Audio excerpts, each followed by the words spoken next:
new ideas and religions. So we are discussing how the new ideas and new religions emerged or came into existence. So here I want to tell you, I don't want anyone's video, no audio.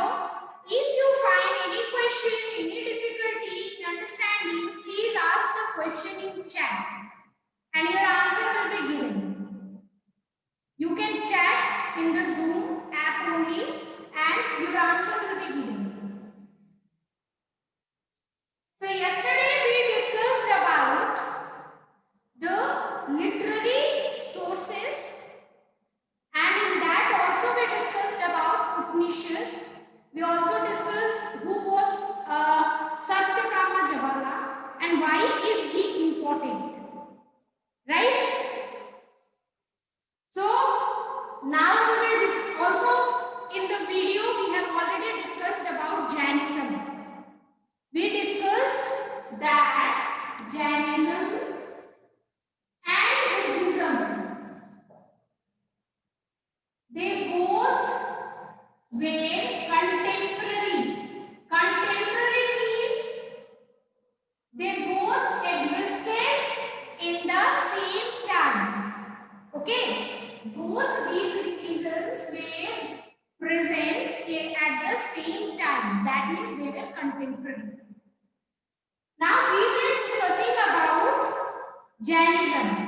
So we already discussed that Mahavira was the founder of Jainism, but he was not the first Tirthankar. The first Tirthankar was Rishabhadeva.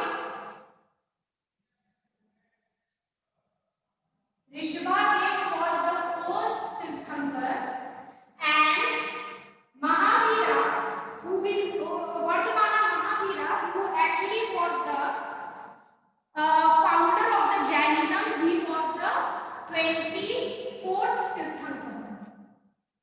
So Mahavira was the 24th Tirthankar and 23rd was Parshvanath. Parshvanath was 23rd Tirthankar. So the followers of Jainism are called Jains. The followers of Jainism are called Jains. Okay. Now when we gone through the teachings of Mahavira, teachings of Jainism,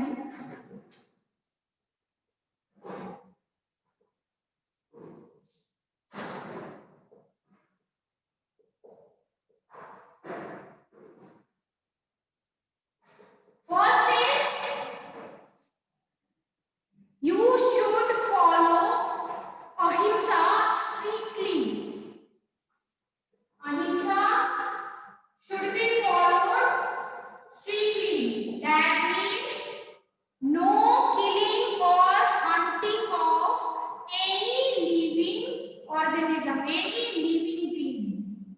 Whether it is a bird, whether it is animal, whether it is human, you cannot kill anyone if you are following Jainism. Sumit, we have not gone to Buddhism yet. First we will discuss about Jainism and then only we will move towards Buddhism. We cannot combine both of the topic together. Now we are learning about Jainism. So first we will complete the Jainism and then we will move towards Buddhism. So as per the teachings of Jainism, ahimsa should be strictly followed. No one should kill any living being, whether it is plant, animal. Do not harm anyone. Do not kill or hunt anyone.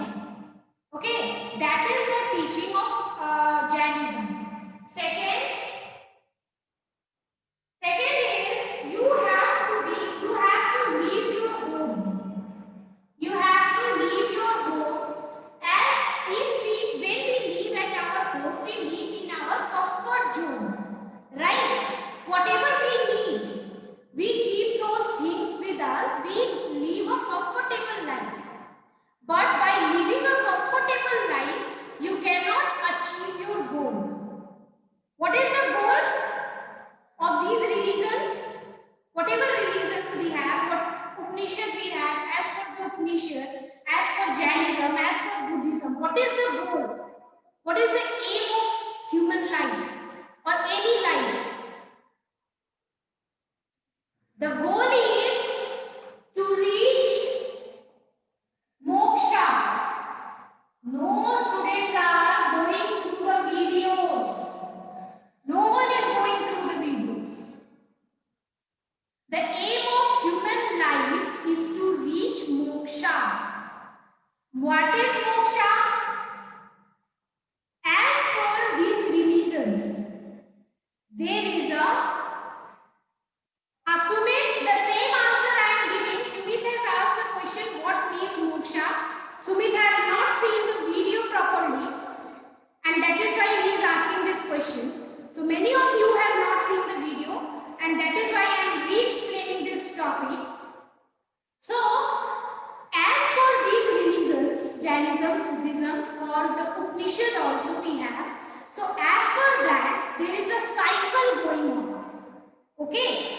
Every living organism take birth, then they die, and then they rebirth, then again death, and like this the cycle is continuously going on. Okay? So this is the belief of these religions. Now, one could get rid of this cycle. That means they can come out of this cycle. How they can come out of that cycle? So coming out of this cycle is actually called attaining moksha, getting moksha. Understood? Coming out of this cycle is called moksha. If a person attains moksha, he will not go through this cycle again. Okay? So this is moksha. Now the aim of a living being, aim of a life is to receive moksha as per these religions. Now all these teachings, all these learnings, all whatever they are following, whatever they are doing, that they are doing to reach moksha and get rid of this cycle, come out of this cycle. Understood? So, different religions have different teachings, different ways for doing the same thing, to attaining moksha. They have different ways and different beliefs. Now, when we read about Upanishad, so in Upanishad there are three marks: Jnana mark, Karma mark, and Bhakti mark. So one can achieve this moksha by these three marks: Jnana mark, Karma mark, or Bhakti mark. By following any three, one can achieve moksha. Now that is as per the Upanishad, which we already read in the previous video. Now we are discussing about Jainism. So as per Jainism, how a person can achieve moksha, that we are explaining. Okay? So keep in mind that different religions have different way to achieve moksha. So if a question comes as per the Jainism, what is the way to achieve moksha? Don't write Jnana mark, Bhakti mark, and Karma mark. That is as per Upanishad. Okay, and this I did. I asked the question as per Jainism, what are the ways? Everyone wrote the answer of Upanishad. So don't get confused.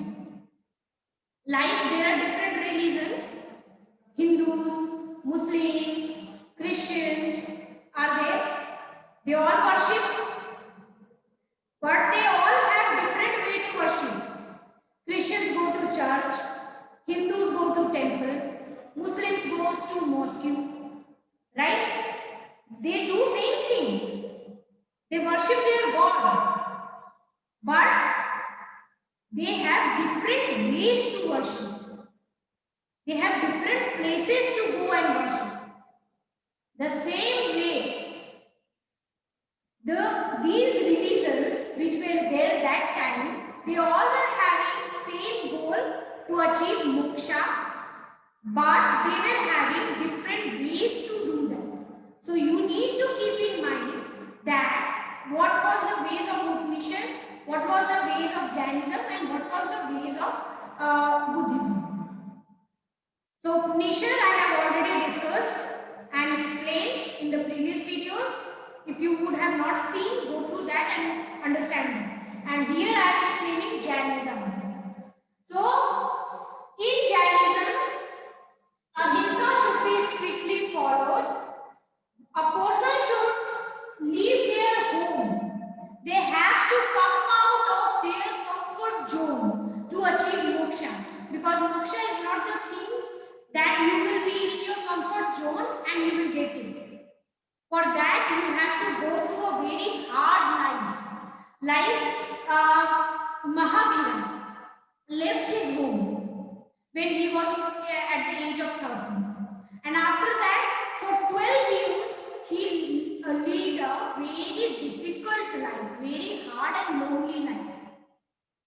He used to beg for the food. He used to go to homes and beg for the food. You don't have money and all that, you have to leave. Right? So if you don't have money, what will you do? You have to beg for the food, no? So you have to go to home and beg for the food.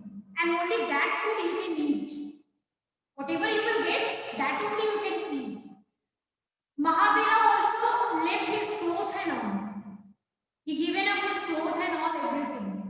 So that kind of difficult life he used to live. He lived for 12 years before attaining the moksha. So, as per Jainism, a person has to leave his home to attain moksha. Next is, you have to be honest, extremely honest. You have to be extremely honest. That means never steal a thing. If you find gold also, if you find anything which is very precious for you, you cannot steal that, you cannot take that because it is not yours. Okay? So that kind of honesty should be there, that if you find the precious thing in front of you and you know that it is not mine, you should not take that. That kind of honesty a person should have. Understood? Now, fourth is, you should not tell a lie.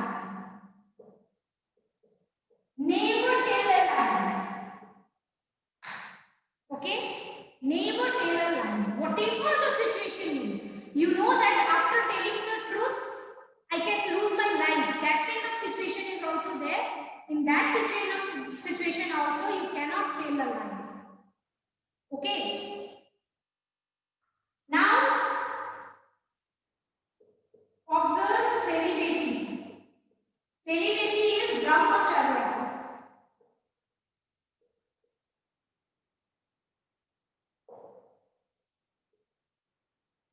Okay.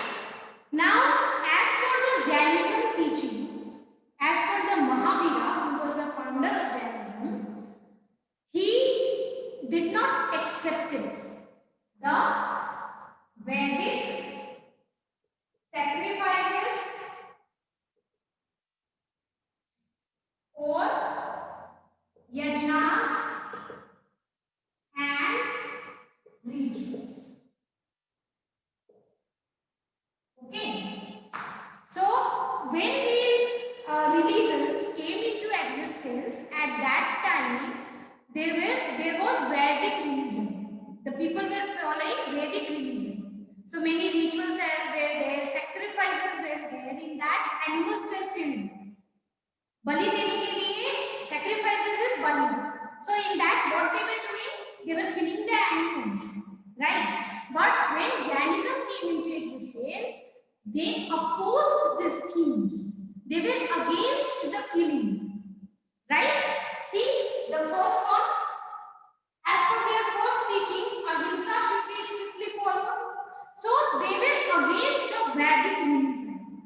Whatever sacrifices, whatever yajnas, whatever rituals were going in the Vedic religion, they were against that.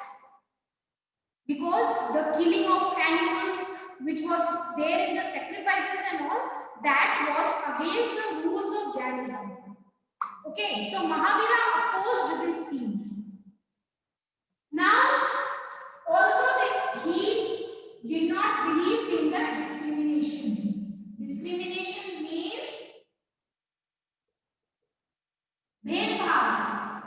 Discriminations means bhed-bhav. I have a question, I think. Sumit Kumar has asked, what is the meaning of ritual? Ritual means riti rivas. Ritual means riti rivas. That is rituals. Okay. So discrimination means bhed-bhav. So he was not, the Mahavira was against any kind of discrimination. So what were the discriminations that time? That time caste system was there. So he did not believe in the caste system. Okay. He did not believe in the caste system. As per him, all human were equal. All human are equal. They should be treated equally. So there should not be any kind of discrimination. So he was against the caste system. Also, he was against the gender discrimination. Gender discrimination matlab, if there is discrimination on the terms of gender, that means women and man. That kind of discrimination also he did not accept it. Okay, so these were the teachings of Jainism. As per the Jainism, one should follow ahimsa strictly. Strictly means you cannot kill an ant also, a mosquito also, that kind of strictly. Understood? One has to leave their home. They have to come out of their comfort zone to understand the reality. Then only they can attain moksha. Also, they have to be extremely honest. They cannot steal anything. Also, they should never tell a lie. They have to follow celibacy, which is brahmacharya. Now, they were against the Vedic sacrifices, yajnas and rituals, as hunting and killing of animals were done in that. Also, they were against any kind of discrimination which is based on the caste discrimination, whether it is gender discrimination, they were against that. Anshika has asked some question. Which place has seen the earliest democracy? Okay, that is Athens. That is from previous chapter, Anshika. That question is from previous chapter. Athens, which is a place in Greece, that place has seen the earliest democracy. Athens. This is from previous chapter. Athens is the place which is in Greece, and this place has seen the earliest form of democracy.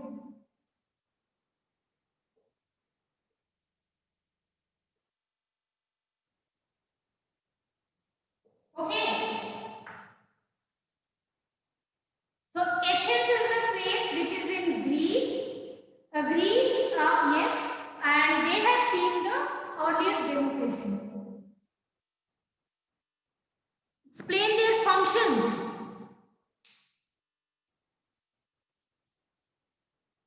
Okay, Piyush is asking, between man and woman also there is discrimination. Yes, there are discrimination on the basis of gender. The women were not allowed. If you see in the meetings, Vedic period, if you see, the women were not allowed in any of the discussion, any of the meeting, any of the religious discussion going on.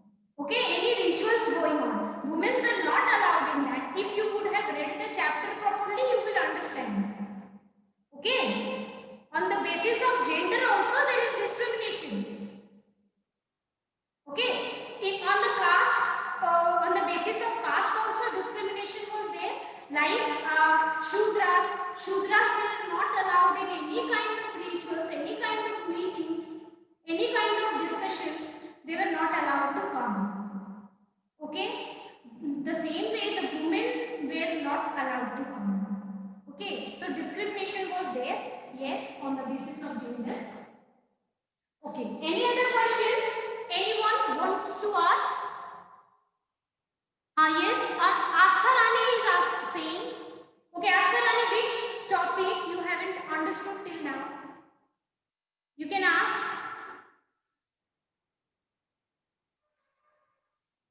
Astha Rani, please write the name of the topic which you need to be re-explained so that I can make you understand.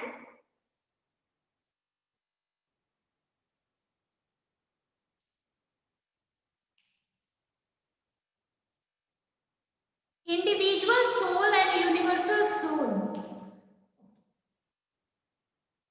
Okay, this you would have read in the Upanishad, right?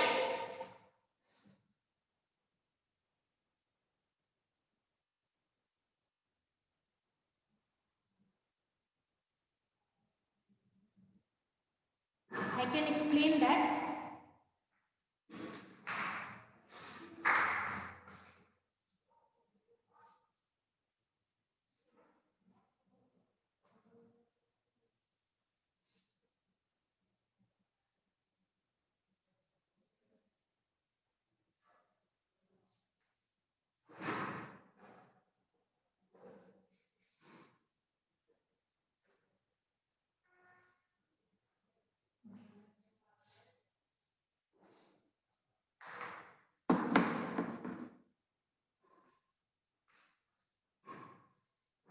Okay, as per the Upanishad,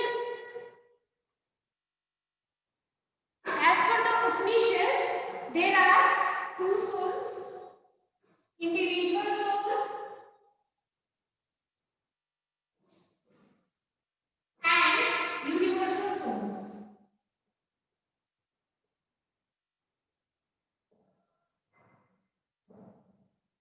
Okay, so universal soul is the individual soul is the Atman and universal soul is the Brahman. Okay.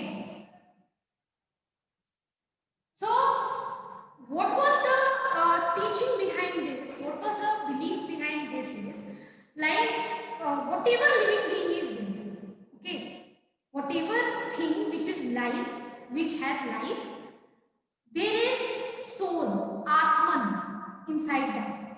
Okay, like I am having soul, Atman. The same way you all are having Atman, soul. The plant is having the soul. Individual soul मतलब सबका अलग अलग अपना soul, अपने आत्मा. Understood? So plant is having their individual soul, animals are having their individual soul. Every living being, all the life has their individual soul. Okay?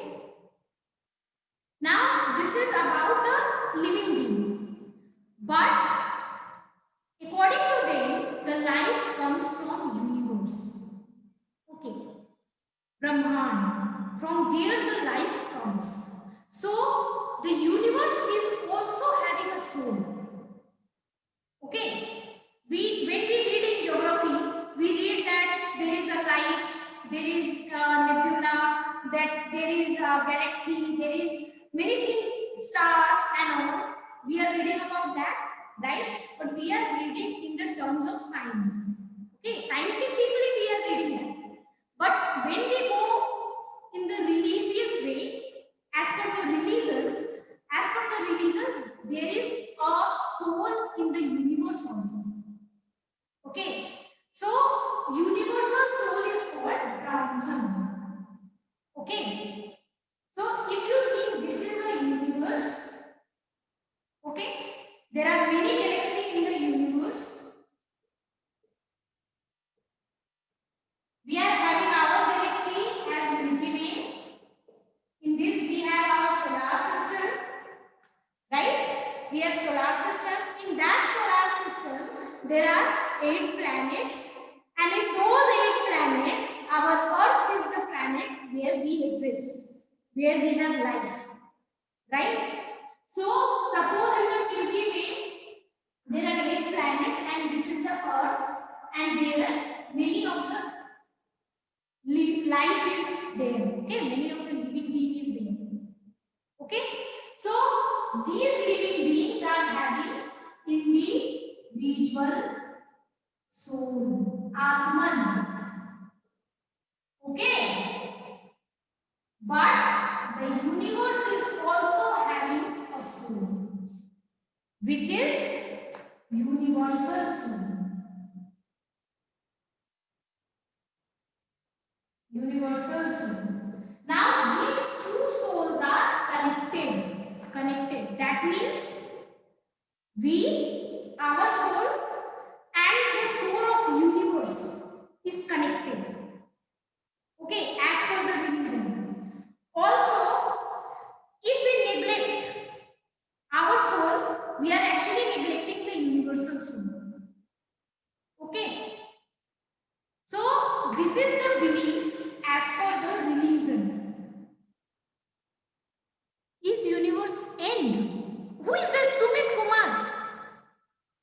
If universe is end, where are you living? Okay. Chirag is asking, ma'am, what were the ways to reach moksha?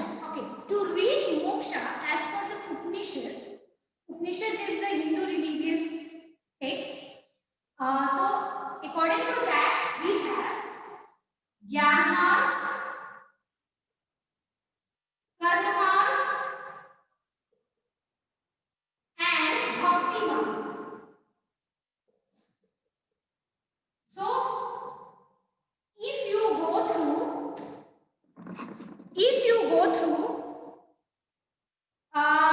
extreme spiritual knowledge, if you get the true knowledge, that is Jnana marg, or if you do the good deeds, that, or if you have divine devotion, that is Bhakti marg, then only you can reach moksha as per the Upanishad. And as per the Jainism, we have discussed the teachings. Okay, okay, Upanishad. Okay, I have explained about the Adi Guru. Adi Guru actually contributed a lot to shape the Upanishad. Okay, so Adi Guru he contributed a lot in shaping the Upanishad. Okay, we don't have much about them to read in the chapter. Okay.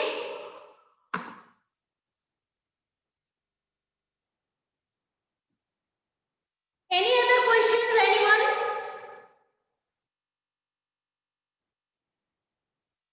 So Astha, have you understood the individual soul and the universal soul? Individual soul is the soul which we have, the living being have with them. And there is universal soul also, and all the individual souls are connected with that one universal soul. Okay. Satyakama Jabala. Divyanshu has asked, what is Satyakama Jabala? Satyakama Jabala is a person, a man. He was actually son of a Dasi, Jabali. So he was not, if you think as per the caste system, they came from the Shudras, they belong to Shudras, right?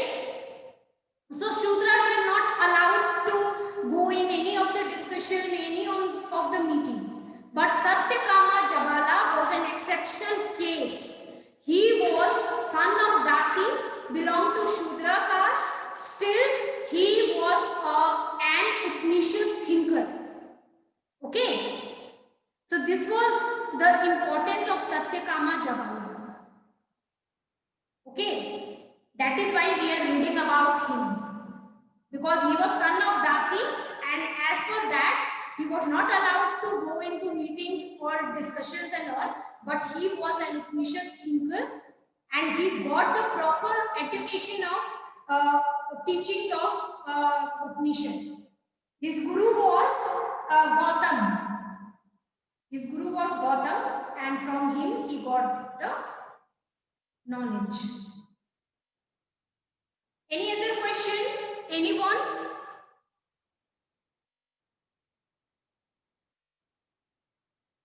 Okay, I think we don't have any question for this today. So I am going to stop the session here only. And any other question if you have, be ready tomorrow with your questions.